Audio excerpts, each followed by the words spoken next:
A lot of people are scared and complain about the 99-year lease in Singapore. They feel that they pay so much money, but end of the day, they're only renting from the government. To some Singaporeans, this is not a good thing. But is it really that bad? It's understandable when people think that when they buy a HDB, you are technically like renting. So I can understand that. Of course, when you look at that, right, it is exactly why our HDB prices are priced reasonably. Because it is a 99-year lease. Imagine it is a freehold. How much would that price tag be? And in Singapore, which is land scarce, land are very important for governments to continue to build or further enhance the places around that area. And that is why it is placed on a 99-year lease when it is sold to us.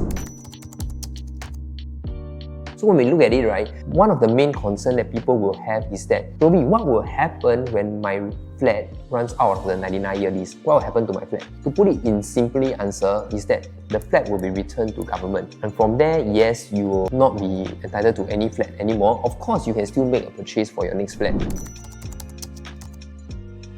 If you talk about the pricing in Singapore HDB flats, it is reasonably and relatively fair and achievable, right? Pegged to our income. Because you can see nowadays young couples, when they start out, right, most of them, their starting pay will be in the 4,000-5,000. So if both husband and wife, they are working, easily they could surpass that 10,000 mark already. And they could easily afford 4-room flat or even a 5-room flat at certain location, maybe able to buy at a 500 over 1,000, 600 over 1,000. It is very comfortable for them to achieve that.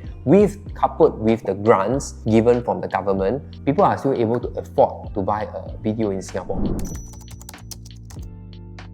Right now, government implemented there's the VERS, which is the voluntary, to selected to be en bloc. However, the details of it is not announced yet, but we can know that for sure, the compensation benefits will not be as much or lucrative as compared to SERS, right? SERS is like a government selecting your block, to be en bloc because government need to take back that plot of land for other purposes. So for that purpose, for SERS, yes, the payout will be much more substantial. As compared to VERS, the compensation is not as much. However, a lot of the details is not announced yet. So we can only know that when you buy a whole flat, buy not because you are really wanting it to be en bloc or just hoping for a windfall, but buying because of a need. You would like that location, you need to stay around this place, and because of the certain budget pricing, then you buy into it.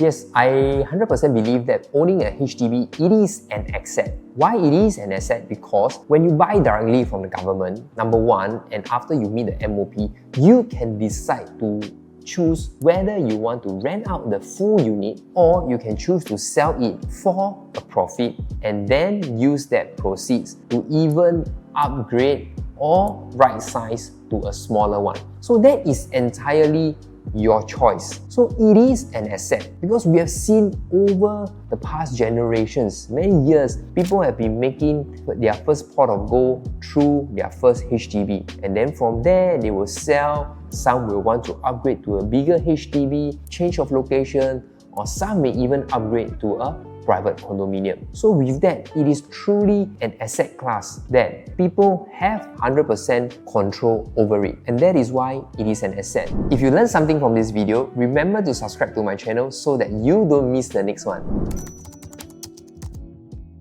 Number one, we must understand why that particular client need to buy an old HDB. Because it could be a certain factors. Number one, it could be of location. They need to stay that near area because it's near their parents. And that area, there's no new supply. And that is why they will need to buy into that old HDB. Number two, because of that space. The space that they need, for example, executive units.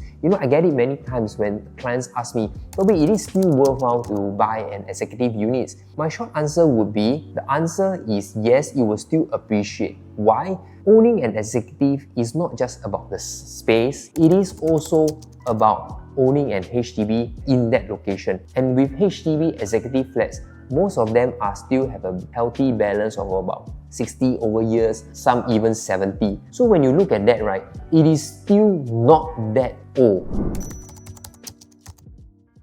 There's also another factor that people will ask is that when it gets older, will the next buyer, right, face financial restrictions? Yes, there will be restrictions when the flat's getting older as well. Number one, there's CPF usage, right? The CPF rule requires the youngest age of the buyer plus the remaining lease of the age of the property. It must be equals to 95 or higher. However, if it doesn't hit 95, it just means that there will be a prorated amount of CPF that you can use, and also it will affect your grant, and also it will affect your loan. So yes, there will be a small financial constraints when it's buying an older HDB as compared to a newer HDB. In fact, recently I've met a client. They wanted to sell their old HDB. So when I met up with them, to understand their situation, so I actually asked the client as well, hey, actually, why in the first place would you want to buy this old HDB? So they told me all the reasons. Because it is near to the schools, it is near to the parents,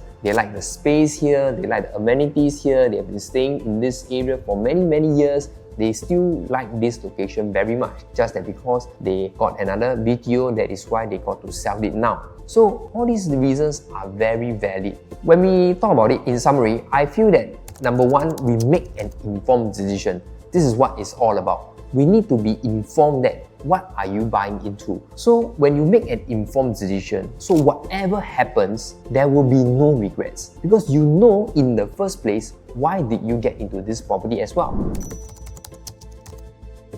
I think it is important to be aware of the lease decay issue in Singapore. If you were ask me, would it be afraid? I think we make an informed decision. Afraid is a very strong word, because if it is afraid and you are afraid of it, then I think number one, then really don't buy that old HDB. Nobody is forcing you to buy into that old HDB, but rather make an informed decision why you need to buy this old HDB. When a homeowner buy into an executive flat right now, for example, the lease is with 60 over years lease left. So when they buy into it and they were to stay for 10 years, after 10 years, the lease will be left with about 50 over years. In today's market, it is still relatively healthy. Why? Because we have seen there are properties that are left with 40s overs or even below 40 over years. They are still selling at record prices. That's why I say whether you can make money or not, it is also depends on the market timing. Because at a good time, at a high time, generally you will still be able to make